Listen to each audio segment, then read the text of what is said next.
في البدء كان الكلمة والكلمة كان عند الله وكان الكلمة الله.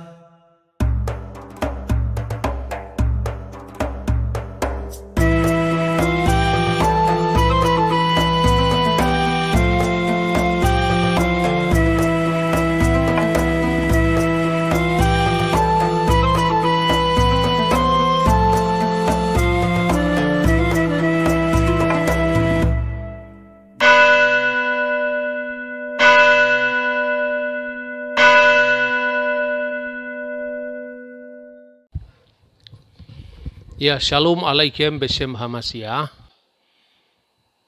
Kali ini kita akan membahas seorang Katolikos, yaitu Martimotius Al-Awal, Timotius I,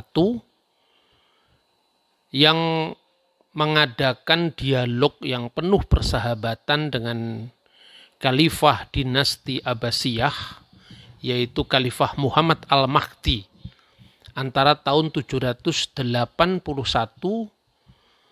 sampai tahun 782, antara tahun itu. Nah, Timotius I itu adalah seorang Katolikos. Katolikos itu seorang pemimpin gereja Asiria Timur. Nah, kita akan membahas sebelum zamannya Timotius itu, kita akan membahas sekilas tentang perkembangan perjumpaan Islam Kristen sebelumnya. Kita akan merunut dahulu dari zaman pasca Muhammad. Jadi Islam itu muncul tatkala perseteruan, peperangan sengit antara dua imperium besar, yaitu Imperium Sasanid, Persia, dan Imperium Bizantium, yang sejak Theodosius II itu menjadikan Kristen sebagai agama negara.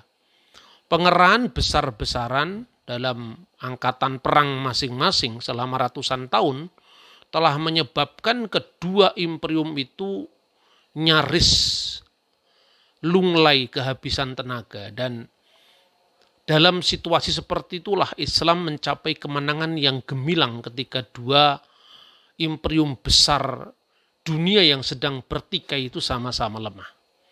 Karena itu seperti dikatakan oleh Profesor Montgomery Watt, dia mengatakan begini, laksana mimpi saja, hanya dalam waktu 6 tahun sepeninggal Muhammad, seluruh Syria dan Irak harus membayar upeti kepada negara Madinah.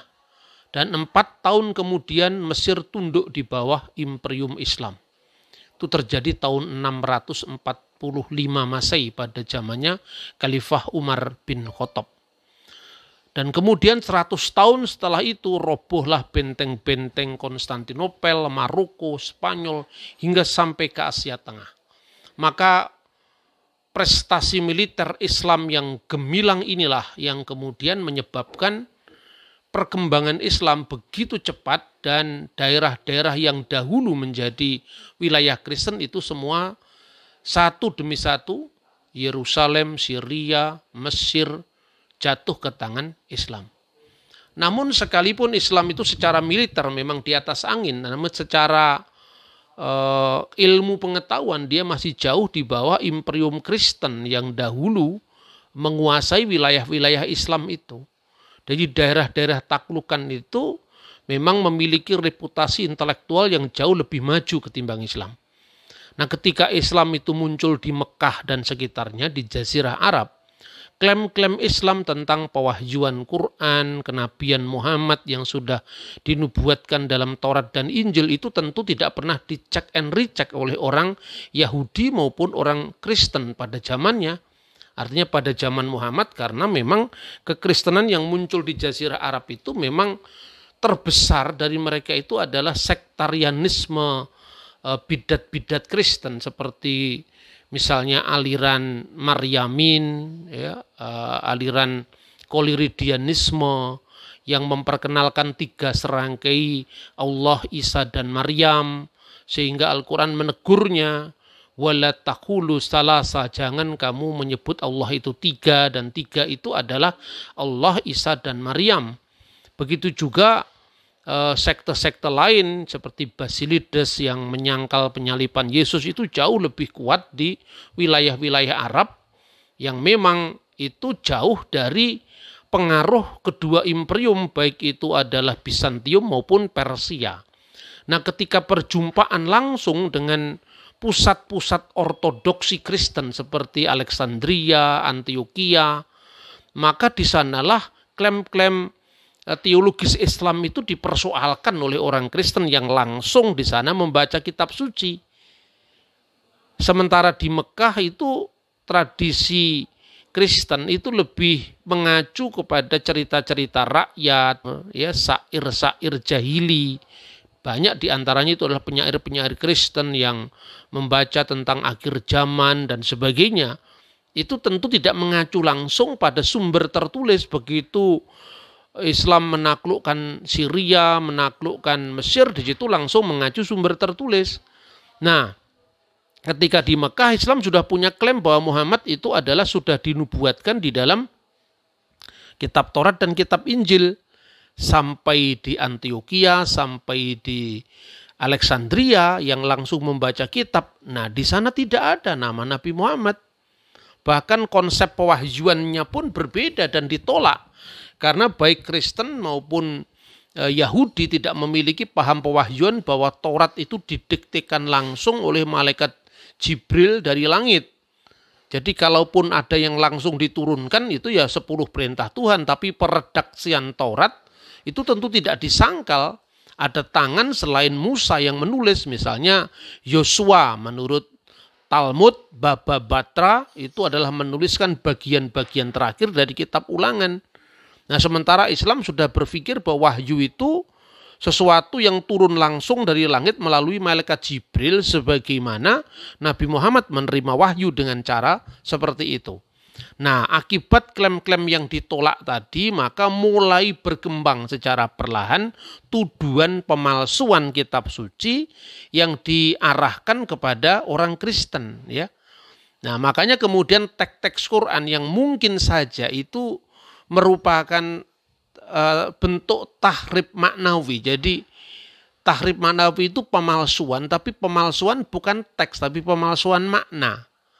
Maka kemudian berkembang menjadi tahrif lafzi, tahrif lafaz. Jadi misalnya dalam Al-Quran, afatatma'una ayu'minu lakum wa qad kana fariqun minhum yasma'una kalamallahi summa yuharifunnahu min ba'di ma aqaluhu wa hum ya'lamun. Apakah kamu masih mengharapkan mereka akan percaya kepadamu? Padahal segolongan dari mereka, jadi bukan semua, minhum, ya. Kalau segolongan, sebagian dari mereka yasma'una kalamullah, mereka itu mendengarkan firman-firman Allah, summa yuharifunahu, dan mereka kemudian mengubahnya. Nah, persoalannya yang diubah ini apa? Karena dalam teks ini disebut minhum yasma'una, mereka mendengar. Jadi yang dirubah ini adalah pendengaran, bukan yaktubuna, mereka menulis dan kemudian mengubah. Maka teks-teks yang mungkin awalnya itu adalah merupakan tuduhan atau bahkan mungkin kenyataan bagaimana orang Yahudi itu telah mengubah teks tidak konsisten dengan Tauratnya ketika misalnya mengadili seorang yang ketangkap berbuat zina. Mestinya dirajam batu tapi cuma disuruh keliling sambil menorehkan abu di wajahnya sebagai tanda pertobatan misalnya. Itu adalah gambaran-gambaran tentang pemalsuan makna dari teks kitab Taurat. Kemudian secara perlahan ketika pertemuan dengan orang Kristen itu dimaknai sebagai pemalsuan tekstual. Nah, Al-Quran sendiri memberikan contoh misalnya dalam surat An-Nisa ayat 46. Yaitu orang-orang Yahudi, mereka mengubah perkataan dari tempat-tempatnya. Mereka berkata, kami mendengar dan kami tidak mau menurut. Itu di dalam teks bahasa Arabnya sami'na wa asoina. Kami mendengar dan kami tidak menggubris, tidak menurut. Mereka juga mengatakan dengarlah, ya, wa isma, dengarlah. Sedang kamu sebenarnya tidak mendengar apa-apa. Dan mereka berkata rahina dengan memutar-mutar lidahnya dan mencela agama.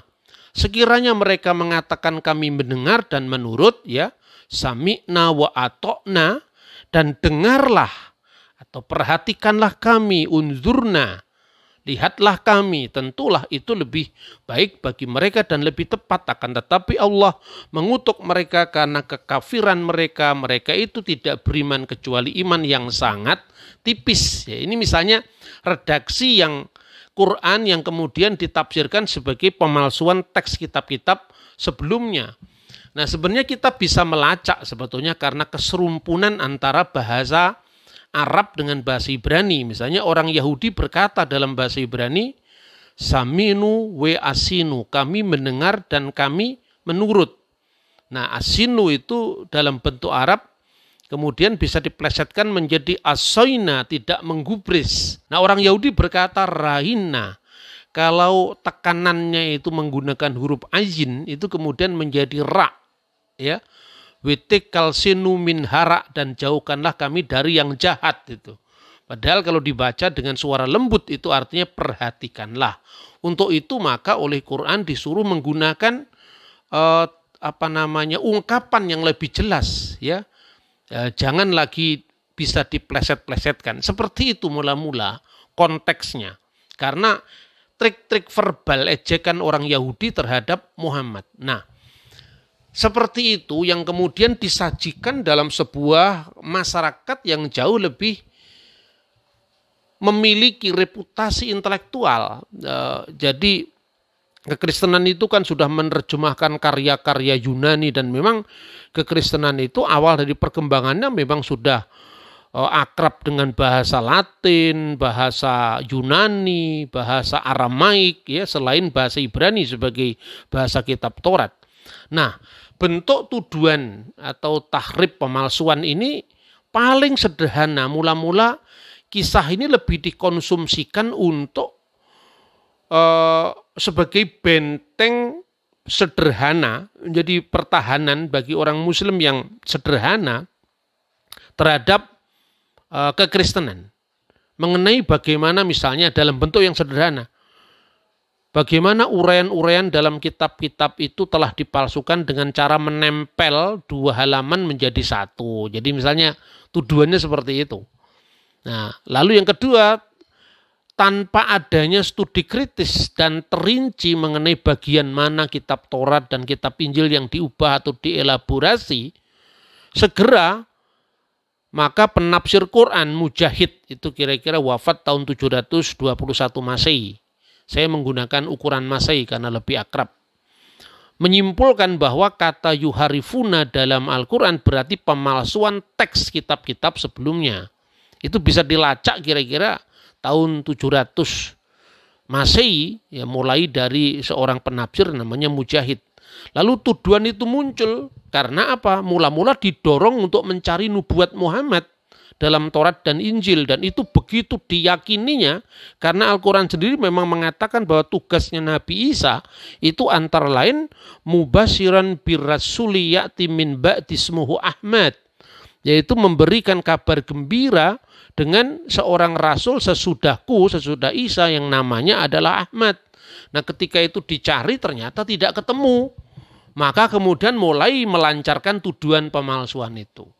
Nah, Timotius Al-Awal itu meneruskan sejarah seperti itu kira-kira, karena kalau dia menulis kira-kira tahun 780 berarti dia datang setelah spekulasi-spekulasi tentang Muhammad dalam Injil itu sudah dikembangkan dalam sejarah perjumpaan Islam Kristen sebelumnya. Misalnya jejak paling awal dijumpai di dalam surat Kaisar Leo kepada Khalifah Umar bin Abdul Aziz antara tahun 717 sampai 720 surat itu, di mana kata parakletos, ya, dieja paraklit atau paraklita, penolong, penghibur, pembela, pengantara, ya, itu ditafsirkan Nabi Muhammad. Padahal sampai saat itu sangat jarang orang-orang Islam yang membaca langsung Taurat maupun Injil.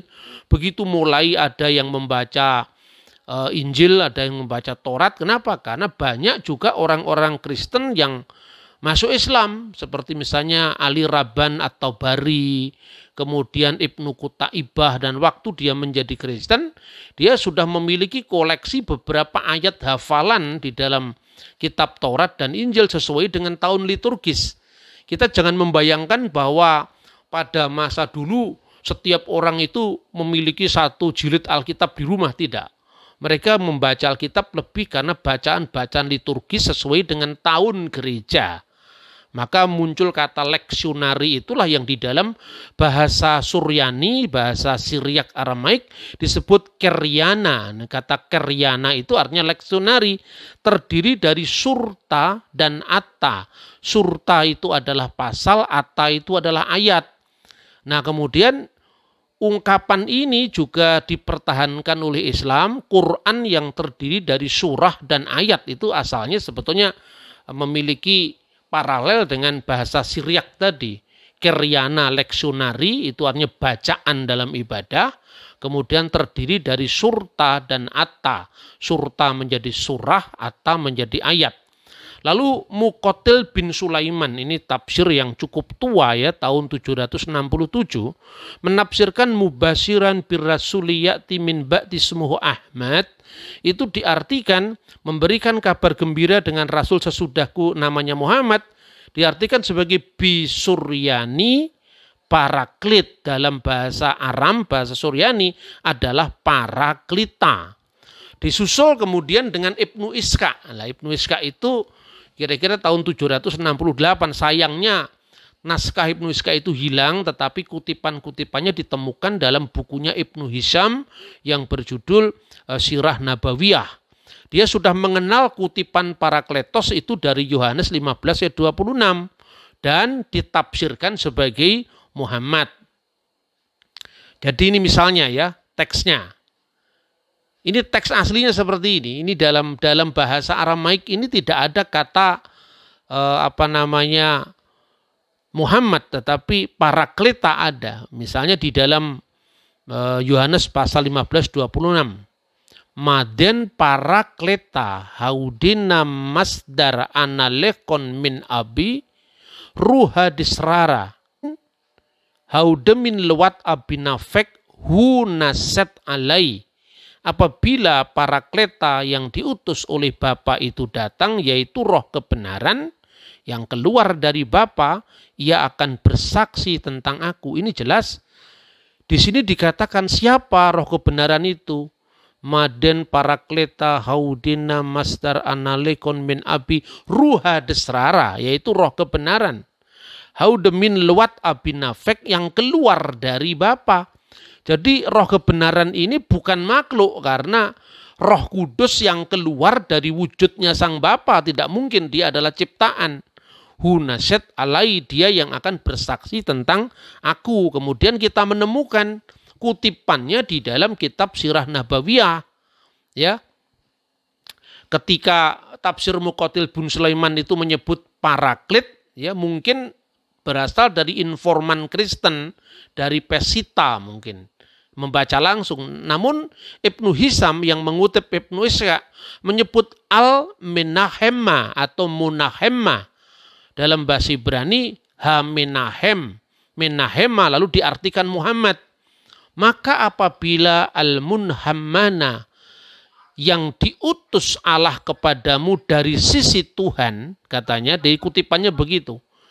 Dan Roh Kudus yang keluar dari sisi Tuhan, dia akan bersaksi bagiku dan bagi kamu juga di hadapan kamu dan aku agar kamu tidak meragukannya. Lalu Ibnu Hisham memberikan al-munhamina bisuryaniyah. Munhamina itu di dalam bahasa Suryani artinya Muhammad.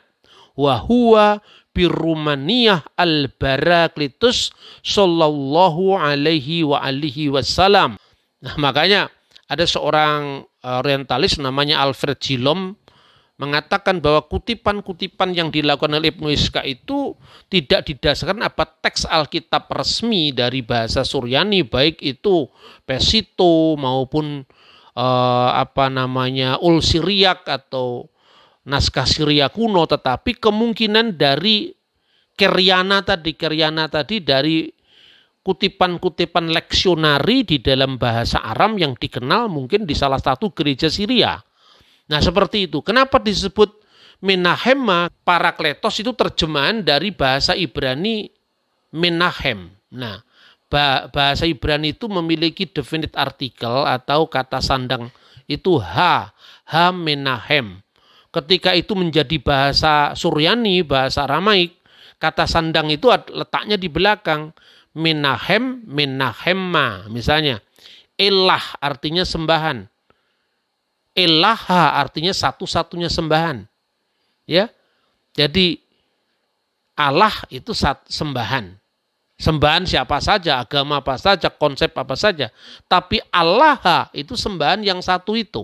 Begitu juga Yesu Mesiha. Mesiha itu asalnya dari kata Masih yang diurapi, dan A itu dia yang diurapi, seperti Ha Musyah atau Ha Mesiah menjadi Mesiha dan seterusnya. Maka Ha Menahem sang penghibur menjadi Menahemma. Dan karena miripnya kata itu dengan nama Muhammad, maka kemungkinan katanya ya itulah yang diramalkan oleh Injil tentang kenabian Muhammad, yaitu Menahem. Menahem itu adalah Muhammad. Jadi ini lebih didasarkan atas kemiripan bunyi dan bukan pada seluruh teks sendiri, konteksnya tidak mengarah ke sana. Nah, kemudian yang berikut dalam konteks dialog yang sudah sangat maju antara Islam dan Kristen, sekarang kenapa kita tidak langsung membaca pada teks aslinya? Saya memberikan contoh, inilah Injil kuno yang ditulis di atas papirus yang dikenal dengan P66. Saudara bisa hunting itu, dan banyak sekali sekarang web resmi yang sudah mempublish temuan-temuan Injil dari abad pertama akhir, ya, abad pertama Masehi itu sampai sekarang bisa di cross check. Misalnya yang saya garis bawahi ini ya, kata parakletos. Dari awal tidak ada kata perikletos yang artinya Muhammad atau Ahmad, ya. Dari akar kata terpuji itu tidak ada. Di sini jelas hurufnya alfa, ya. Hode parakletos tu pneuma tu agion hu pemsei hu pater entu onomatimo ekeinos humas didaksei panta dan seterusnya. Jadi tidak ada kata-kata periklitus, yang ada parakletos yang artinya sang penghibur. Dan kemudian teks ini yang kemudian dikenal oleh Muqatil bin Sulaiman yang kemudian ditafsirkan sebagai Muhammad tadi. Nah, kemudian kita masuk di dalam zamannya Timotius. Jadi sebelum zaman Timotius penafsiran-penafsiran seperti itu sudah mulai lazim, ya, karena kebutuhan untuk menegaskan atau membuktikan bahwa Islam itu adalah merupakan kontinuitas dari Yahudi dan Kristen. Nah, Timotius itu adalah gelar seperti santo itu kalau di gereja Katolik, ya. Timotius I itu Timotius al-Awal, ya. Timotius Katmaya dalam bahasa Aramaik. Seorang pemimpin dari gereja Syria Timur pada tahun 780 atau 781 itu berdialog dengan Khalifah Bani Abbasiyah, yaitu Al-Mahdi. Dialog yang penuh persahabatan selama 2 hari, naskahnya ditulis dalam bahasa Syriak, lalu diterjemahkan juga di dalam bahasa Arab. Namun yang bertahan hanya dalam bahasa Arab. Karena itu terma-terma teologis yang digunakan harus dilacak dari bahasa Suryani. Sebab naskah Arab yang kini beredar, ya, itu adalah sebuah terjemahan dari zaman sesudahnya. Nah, ini saya membaca teks ini terbitan dari Darul Masrik, Libanon, ya, Beirut ini.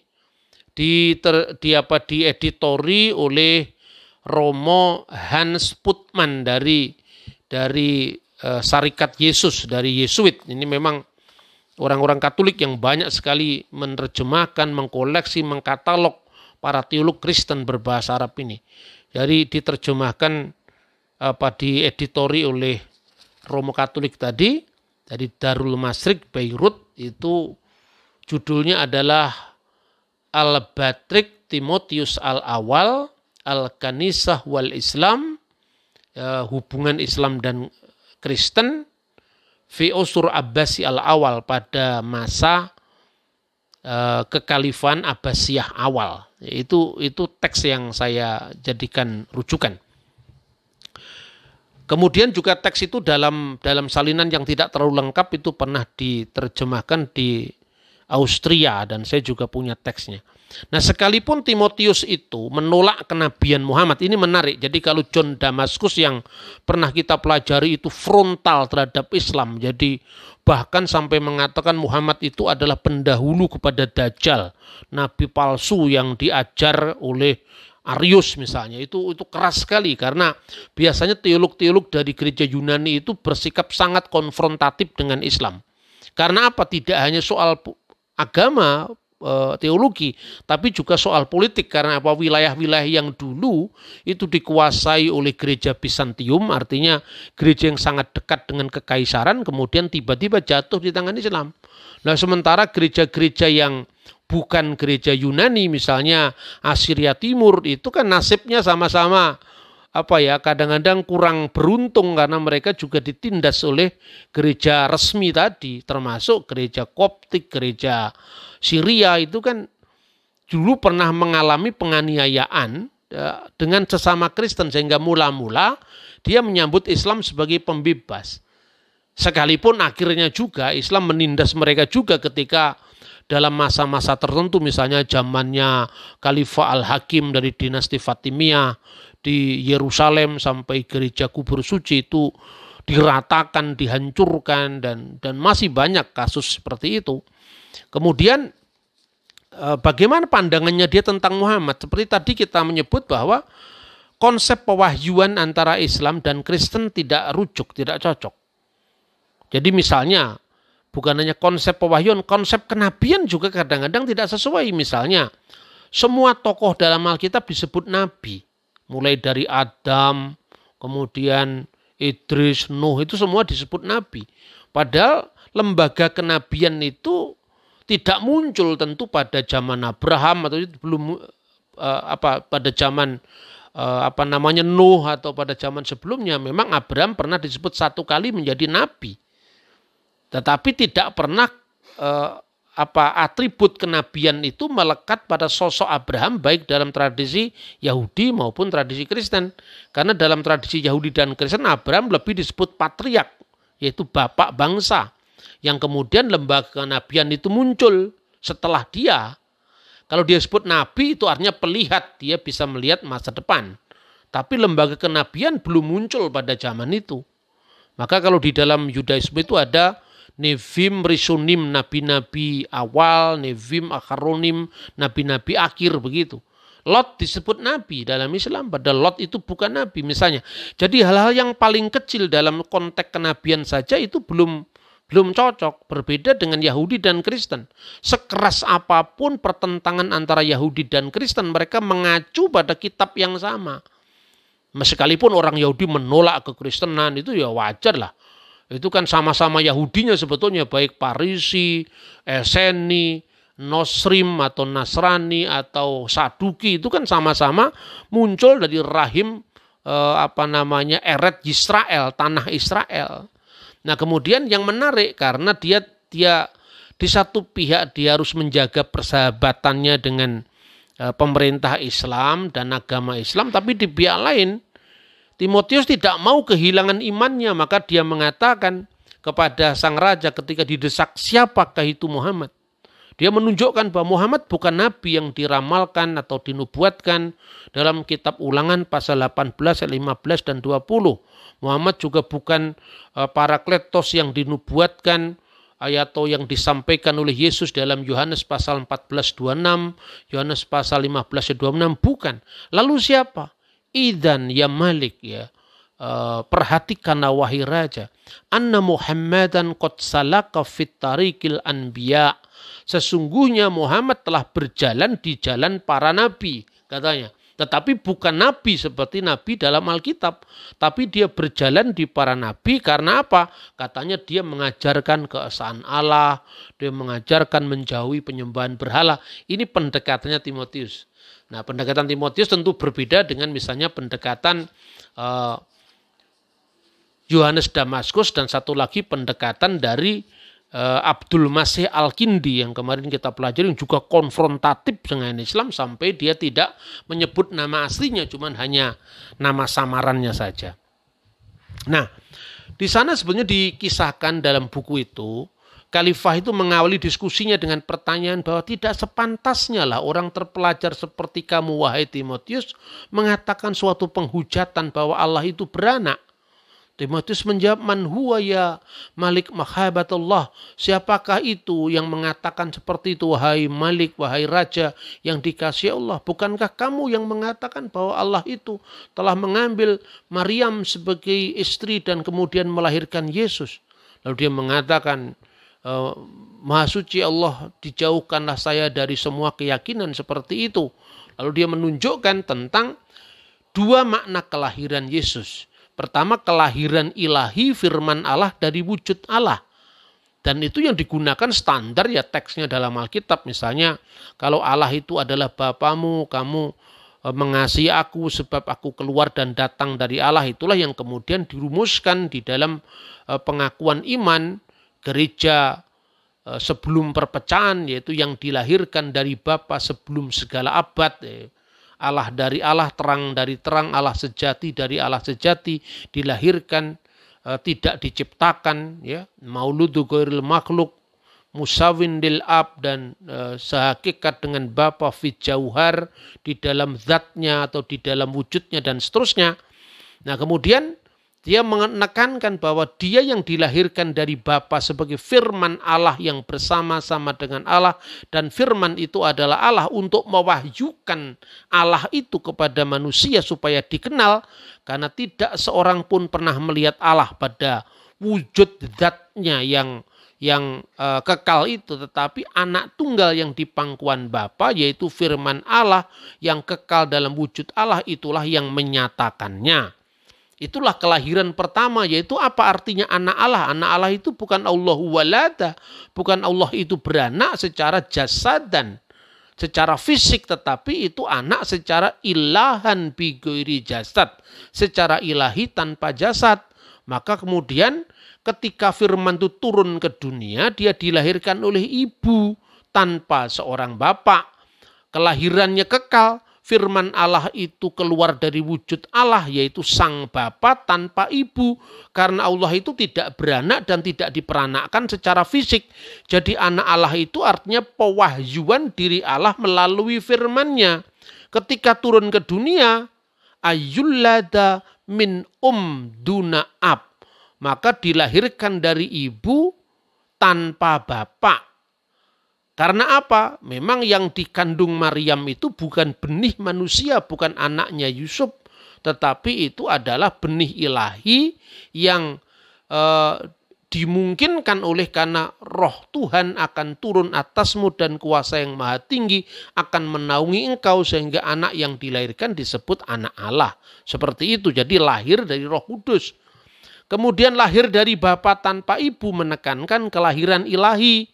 Sementara lahir dari ibu tanpa bapa menekankan kesucian Yesus yang ketika dikandung dari perawan Maryam itu dari kuasa Roh Kudus tanpa campur tangan seorang laki-laki. Nah, kemudian baik untuk disampaikan, Timotius menekankan yang ditekankan oleh Al-Quran itu adalah kelahirannya yang kedua.